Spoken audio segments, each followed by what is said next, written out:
Hi, welcome to Infusion, the podcast. I'm comedian Chris Patrick, a.k.a. Self-Proclaimed Power Man. And I'm here with my co-host and significant other, Rach. Hey, guys. Now, today we got a special show with a lot of stuff going on in Minneapolis. We have my cousin who's on the phone, and he's a Minneapolis police officer, and he's going to tell us things we can do and stuff we can do to get relations back with the community and back with the police department. And he's going to talk to us about things that they're doing and things that the community's also doing to get relations back more on a positive level with the Minneapolis community and police department. Steve, thank you so much for doing this podcast. Yeah, you're welcome, Chris. Like I said, what are some ways are things that can be done to help get relations better with the community and the police department? Well, I think the quick and easy answer is just having an open, honest dialogue about the issues at hand. Mm-hmm.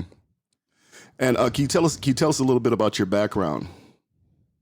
Sure. I'm in my 30th year with the Minneapolis Police Department. My first 10 years, I was a patrol officer in 4th Precinct, North Minneapolis. After those first 10 years, I was transferred to the 1st Precinct, which is downtown, and I was a patrol officer in that precinct. Promoted to sergeant my 17th year on the department, and I worked in juvenile as a juvenile investigator.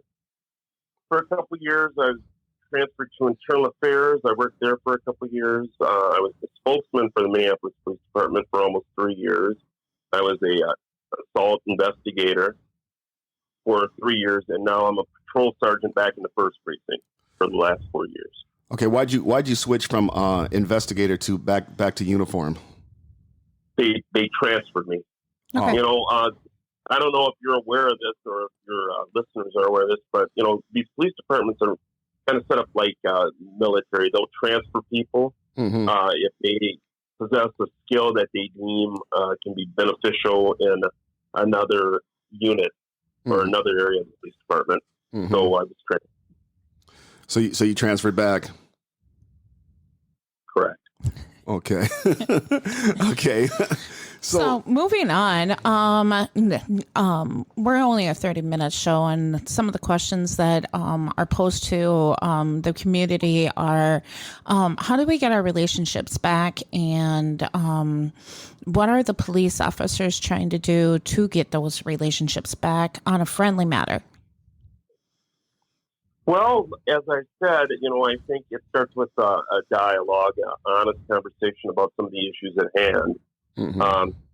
I think that's where you have to begin, and it takes individuals to help build bridges, and that's, you know, with the police and with the community. I mean, it works both ways. It's a two-way street. Absolutely. Yeah. And so you're saying it's a two-way street. So what are some ways to get some of these dialogues going? Well, I mean, there's focus groups, there's community groups that, you know, have been around for years. That's a good place to start. And even just conversations with interactions that, you know, people have with the police or police have with people. I mean, you know, let's break it down to a grassroots level. You know, the day-to-day contact. I mean, I'm a patrol sergeant supervisor. I handle many calls. My officers handle many calls. These contacts that we make with these people can be good, positive contact. Absolutely. I think it all begins from the first pullover or the first interaction you have with that person. People and police officers have to make it as friendly as possible on both sides. Yes, that's correct. Many people are seeing so many negative things and getting hostile towards the cops because they've seen such negativity out there. And I think too many cops, good cops, are getting bad reps out there right now, and that's why I wanted to do that. Yeah. Oh, sorry. No, go ahead. But yes, we have seen. You know, everybody. I think a lot of us know the history of police departments, and they haven't always been fair, especially to communities of color. Mm-hmm. They weren't established to be fair to communities of color, if you look at it. But, things evolve, people evolve, and, police departments, I mean, it can take a while, but, things have certainly gotten better, in my opinion. I might be a little biased, but I am also, in addition to being a police officer, I'm a black man, Thank you for sharing that, because with being on the phone call, a lot of people in the social media are not going to be able to see that on our social media. So thank you for sharing that. I don't mention it. Yeah, continuing. Sorry. So that's all right. So I think, we just have to try to make things better, And, I'm speaking as a police officer and a community member. We just have to try to make things better for future generations. Absolutely. Mm-hmm. Well, like you said, you got to have these talks and podcasts. But anyways, you got to have these talks, and a lot of people do talk and complain about the police and all that. And I'm like, well, how many community meetings have you been to? How many times have you went to forums that cops have hosted and came into the neighborhood and hosted in? How many of those have you been to? And the main thing is where I remember seeing you. I was like, I was going to work, and at the time I was working at a gentleman's club, and I go, oh, that's my cousin. And you came in, and one of the things is the cops were working the beats on, like during the week and stuff like that. And they would just come in and check out the club. And next thing you know, the whole club empty out, and everybody's like, man, why are all these cops here? I said, well, they like to come in and just check out the club. They're working the beat, and they just like to come in, just check it out. Man, I don't like all these cops being here. I'm like, well, are you wanted for anything? No. I said, you got nothing to worry about then. You ain't doing nothing wrong. So. Yeah. Typically you don't have won't have anything to worry about. But of course, we all know of stories where innocent people were arrested and, subsequently tried and convicted on things that they didn't do. I mean, mm-hmm. that has happened. I would think that it's certainly not the rule and an exception, but there's a lot of bad feelings that people have. Yeah, and that is a lot of the history. But I think going on into the future, things are changing. I sure would like to think so. Yeah. Yeah. Yeah, and that's the thing with that too, is that we gotta make relations better with the cops, and also too if and like you said, a lot of innocent people are getting arrested, but the main thing is that don't do the crime if you don't want to do the time. Right. Yeah, and I said some, not a lot, but some innocent people do get arrested. Right. Not a lot. Yeah. As far as, the actions of, Chauvin and George Floyd, I mean, I don't know a police officer on my department that condones what happened with Derek Chauvin that mm-hmm. May Day at 38th in Chicago. Uh-huh. But the way the media portrays it, I mean, the media, and I'm speaking about the media in general. No, but, go right ahead. They're out to make money, have ratings, and have sensationalism stories. Yeah. So if they can hit, some white racist cop against some poor black citizen, I mean that sells. I mean it's very rare that you see the positive stories where the cops going. I mean, you do see them, but you don't see them like the negative stuff. I mean, some cop shoots some black kid. Of course, that's front page news. I mean, white cops kill white people all the time. I mean, it happens not all the time, but it happens. No, And you don't hear about that. No, I know what you're saying. Yeah. So there's certain media outlets that sensationalize that race card. Yep. Mm-hmm. And certain stories get picked up a whole lot faster than other stories. Right. Yep. Yeah. Exactly. So what are some things that you guys do to help to control the media narrative? Well, like I said, part of my career at the Minneapolis Police Department, I was a spokesman for 3 years, mm-hmm. and I left that job voluntarily. It was when Jenna Harto was the assistant chief, and she became the chief. So I was her PIO. And what I do, and I think John Elder does the same thing, the current PIO, is we try to sell positive stories to, the major and the smaller media outlets, whether it's WCCO, KSTP, Fox 9 News, whatever, even the U of M, the Minnesota Daily. I was always pitching good stories or positive stories, but they don't always pick them up. Sometimes they did. The typical, if it bleeds, it leads. Right. Pretty much, yeah. And so that's what I tried to do. And I'm, like I said, sure John Elder, he's a civilian. He's the one who's the PIO now. I'm sure he does the same thing. What's PIO? Public Information Officer. Public Information Officer. And it's basically a spokesperson. Okay, yeah, spokesperson for. But it's PIO is the acronym. I also think media has changed dramatically in the last even 5 years, where it used to be just seen in TV. It is now seen on our phones through so many social medias, and it is impossible to even regulate that now. Yeah, and one of the problems that I had and that we still have is everybody's in a rush to want to know information. Right. And you guys probably know what happens when you rush to give information because somebody's asking for information. Sometimes that information can be wrong. Exactly. And it's not necessarily that they're trying to mislead. They're just trying to get the story out. And then guess what happens if it's wrong information? Then you have to do a retraction. And you know what that looks like when police departments retract information and then reissue it. Right. A lot of people take that as a cover-up of some sort. Yeah. But it's that rush to get out information with these 24-hour news cycles that, can be a detriment. Oh, yeah, definitely. And I think there's a difference between everybody posting now versus actual media people posting now. Yeah. Because... Case in point... Go ahead. Go ahead. No, I'm sorry. You go ahead. Okay. No, go ahead. Go ahead. Right.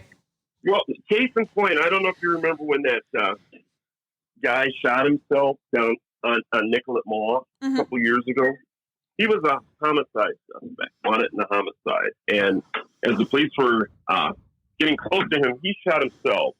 Well, the police department put out information right away that this person shot himself as the police were approaching him. But somebody posted online that of course the cop shot him. Yeah. And there were riots that lasted, and maybe not riots, but civil disturbances and broken windows and all up and down Nicollet Mall for like 2 days. People were either under the belief that the police did it, or they just wanted to break windows. Right. But, perhaps as you can talk, people put that stuff on Facebook and it spreads like wildfire. Exactly. Yeah. So what are some... and there should be accountability for that. Oh, yes, absolutely. Yeah, sending out false information. Well, and that's the thing. That's the thing I think you're talking. It's like you may walk down the street and you may see the cops apprehending somebody. Somebody pulls out their cell phone, starts filming it, but what they don't know is that this guy may have swung at two cops or may have been wanted for something or gotten thrown out and hit a bouncer or something like that. And then all of a sudden the cops come in and all of a sudden now somebody pulls out their cell phone, starts filming it, but you don't know what happened before that. And then next thing you know, it happens all the time. Yeah, it happens gets in all the the media. time. I mean, a lot of times you can't deal with people without people pulling out their cell phones, and that's their right to do. Yeah, right. Yep. Pull out their cell phones and record stuff.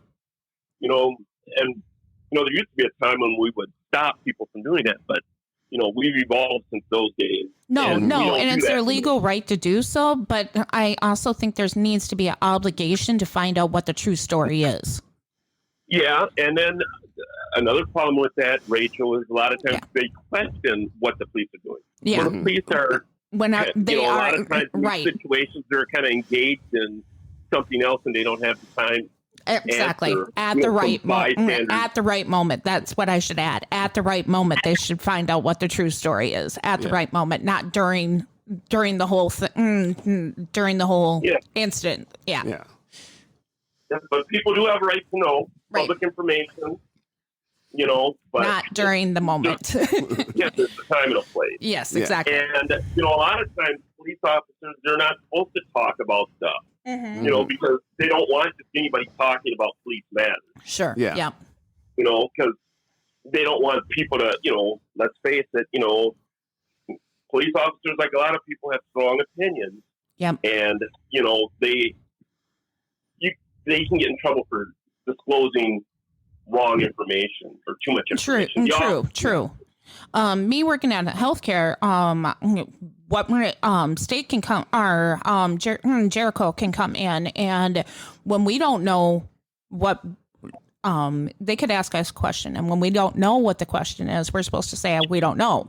But there's certain times when our workers are still giving those people answers they literally don't know, and sometimes, you know, police officers are giving information they don't know themselves, you know, and then their higher ups are saying you just gave the wrong information.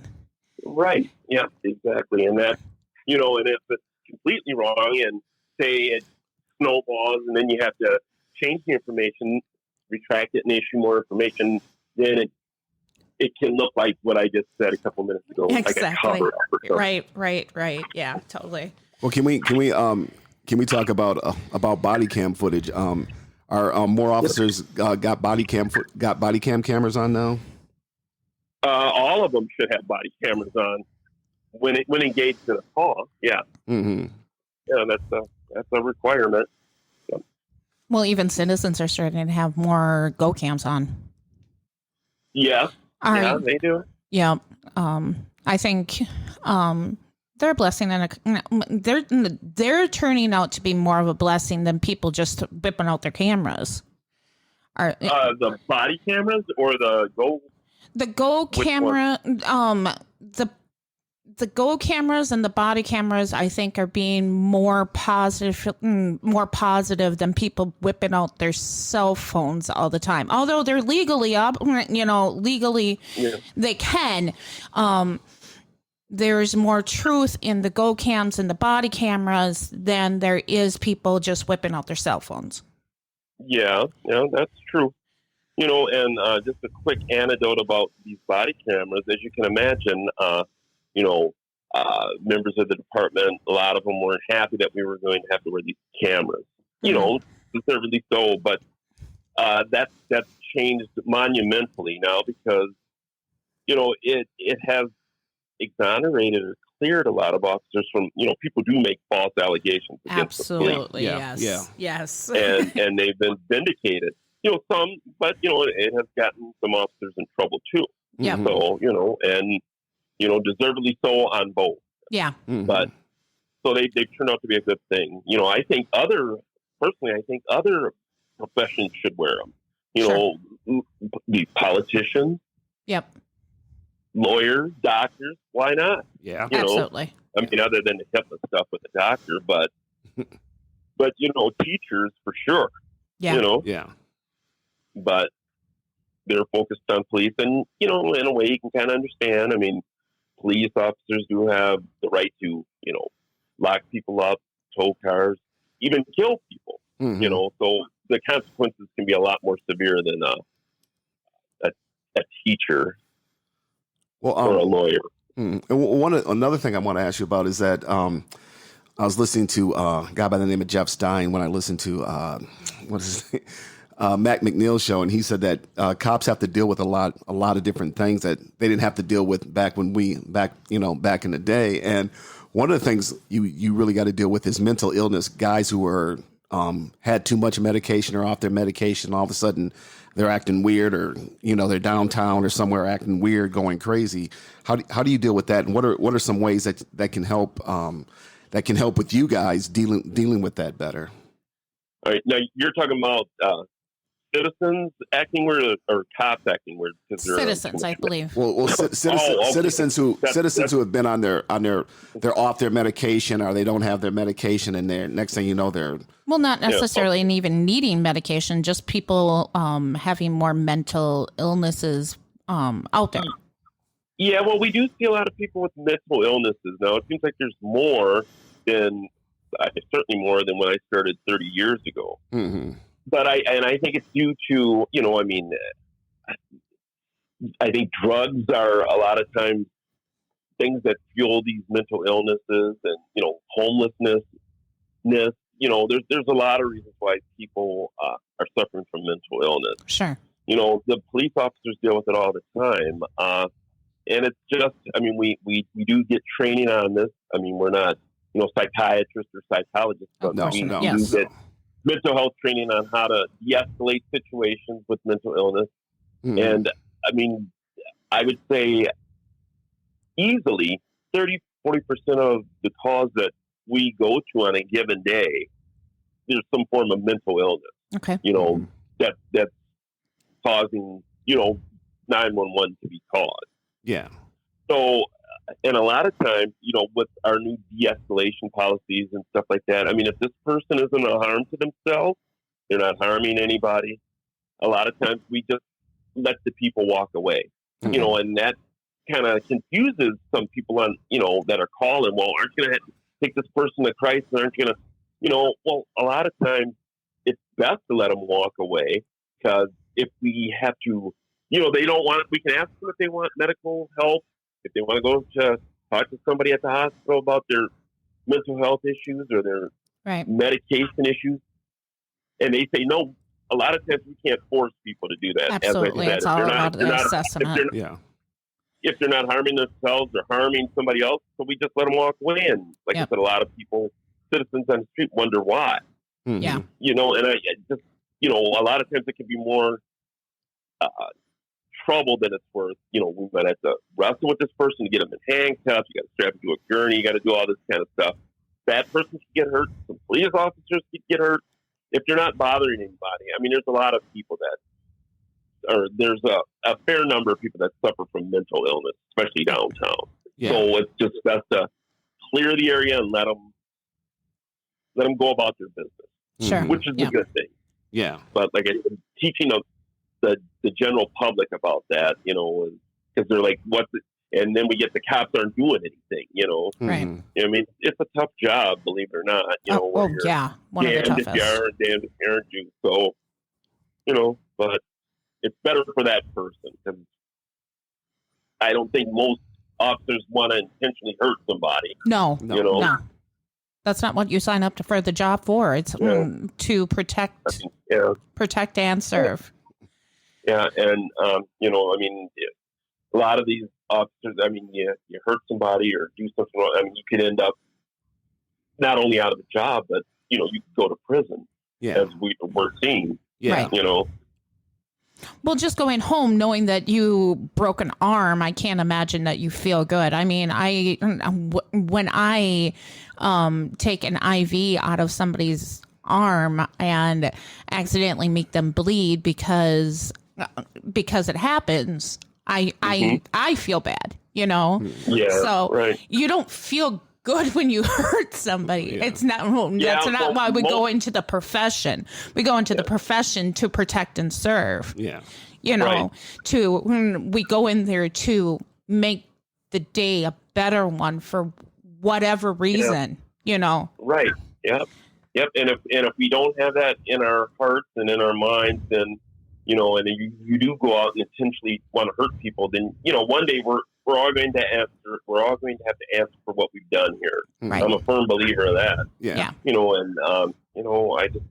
I think that kind of bad behavior will catch up with you one way or another. Oh yeah. So I have a question for you. I've talked about it in a couple of our other diversity episodes. In the healthcare, they have definitely upped some of our diversity trainings and our mental illness trainings. Have they done the same for the police officers? We do have diversity training. As a requirement, officers are required, and this is a state mandate, 48 hours of continuing education every 3 years. Mm-hmm. And part of that curriculum does include diversity training. Yeah. Just our last training session we learned about the Latinx community, like Latino American, Latinx. Yep. Mm-hmm. So yes, we do get ongoing training with diversity.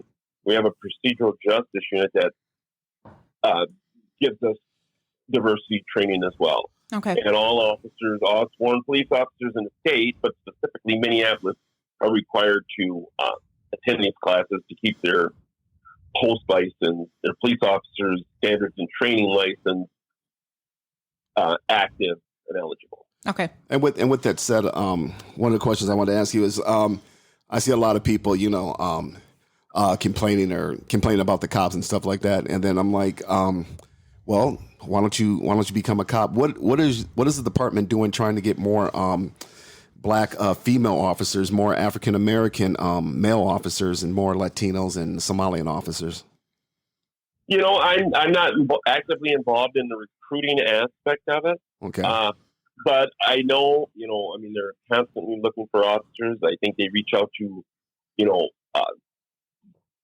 these communities that you mentioned and try to get, applicants from the communities. But, It's one thing to get an applicant from whatever community, but you can't just go for, well, I want a Hispanic female, or I want a black male, or I want a white female. Right. They have to be qualified. And part of the qualification is, a limited criminal background. You have to have certain educational requirements. There's other, so it's more to it than just checking a box of somebody who's their diversity. Color. Diversity. Because then that can be detrimental. You hire somebody from any particular group and they're not qualified, and then they go out and, do something that's not right, and then they can look back and see, well, why did we hire this person? We just hired it because this person, because they're a white male or whatever, Right. Yeah. So it's more to it than just getting that box checked. People right. The box check. Exactly. Yeah, you got to have the qualifications if you want to go into law enforcement. Because that was one of the things I was outside a club one night back when I drove limo, and I was talking to a black officer, and he said, he goes, it's really hard to get to get African Americans to go into law enforcement. That's why there's such a shortage. Because it's hard to get. And there is. Yep, and there's a problem with that for reasons that we talked about earlier. Yeah. The historical aspects of police departments haven't always been the kindest to people of color and poor people. Mm-hmm. So with people with that mentality that think, well, I'm not going to join that organization. I'd be caught this, I'd be caught that. Instead of thinking about how they can go into communities and help people and make things better, but it's a sacrifice. Yeah, it's not the job for everybody. Oh, it's it's not like a brain surgeon or anything, but to do the job well, you do sacrifice. Yeah. I was lucky. I had my cousin was a St. Paul police officer, Nikki. Of course, you know who that is, Chris. Mm-hmm. Nikki McAdams. Mm-hmm. And my dad was a correctional officer. Came one after he got out of the United States Air Force. So I had two good examples there. Yeah. But it's got to be something that you want to do. Yeah, well, I know when you talk about we got gang problems and stuff like that, and I remember telling Rachel one day, I said, well, the gangs and all that's one thing, but the hardest thing cops have to walk into, the hardest situations, is domestics, and I know domestics are, and I've talked to cops that go, oh God, I can't stand domestics. Yeah, I guess that's an individual thing. Maybe these officers that you were talking to, maybe they don't like going to them. I don't know. Each one, even if at the hospital, everybody has their thing that, that's a hard situation, and it's different for each person. So, yeah, that's so I would think even on the field, one person can deal with one thing better than another. you know. Yeah, and that's absolutely right. You know, there are certain officers that are proficient with traffic stops. There's officers that are proficient with going to domestic. Officers are good with working with kids. You know, everybody has their most of us have fortes that we excel at. Mm-hmm. Okay, well, we're at the end of the time. Stephen, Cuz, thanks a lot for doing this interview. We really appreciate it. Yeah, you're welcome. Yeah, I enjoyed it actually. Yeah, So, much if I appreciated. want to, can you send me a link to this so I can listen to it? Oh yeah, definitely. Talk to Rachel. Rachel will. I'll give Rachel your number, and Rachel can send the links and all that. She does all the social media and all the posting it and all that. So yeah, we're about to move into a magazine, so you'll be in our August one, but I will definitely get you the link. All right, great. So, Yeah. like a publication. What do you mean a mag? Is that like an online thing? You know, you got to help me out. I'm like 60 years old, so. What do you mean a mag? Is that like an electronic magazine or? No, we're about to be in Natural Awakenings magazine. They're the magazines that are in the Cub Foods, all over the Cub Food. Oh yeah. Okay. And it's also got a website. So I'll get you all the information, and everybody listening to and I'll post a link on there too. So yeah, it was a big thing for us to be able to move into that magazine. So you'll be well, congratulations. Thank That's you. great. Yeah. Yeah. So Okay, well, Stephen, definitely, please stay safe out there, and to the community, please respect your officers. They're doing the job for you, and they're working hard for you. Yep, even on those hard days. And let's try to get relations better and try to get peace in our communities. Rachel's going to close us out. All right, you guys. So it's come to the end. History is built on hard times. We are trying to build lifelines of love on here, and we are trying to help you guys be your best advocate. Until next week, we want you to be safe and have a great one. All right. Okay. Thank you. Namaste. Stay on the phone for a second. Sure.